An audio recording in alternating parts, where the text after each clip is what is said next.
Setiap hari, kita datang ke sekolah seperti biasa.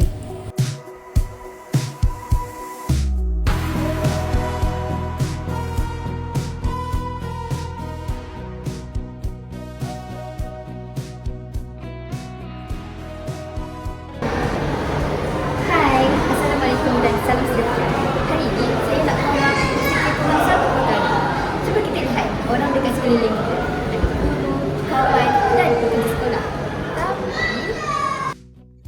Tapi kadang-kadang kita hanya nampak apa yang ada di depan mata, tetapi kita tak pernah tahu apa yang sedang mereka fikirkan.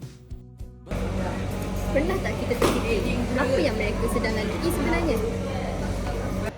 Kadang-kadang, satu perkara kecil daripada kita memberi makna yang sangat besar kepada seseorang.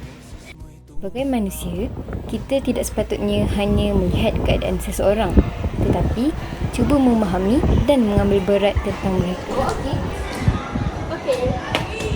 Kadang-kadang, perkara kecil seperti membantu seseorang, memberi perhatian dan menunjukkan keprihatinan sudah cukup untuk membuatkan seseorang itu rasa dihargai. Dan di sini, kita belajar kemanusiaan bermula dengan diri kita sendiri.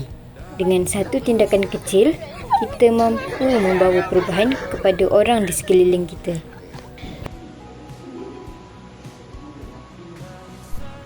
Kita mungkin tak mampu mengubah seluruh dunia, tapi kita mampu mengubah hari seseorang dengan satu senyuman, satu kata yang baik dan satu tindakan yang ikhlas.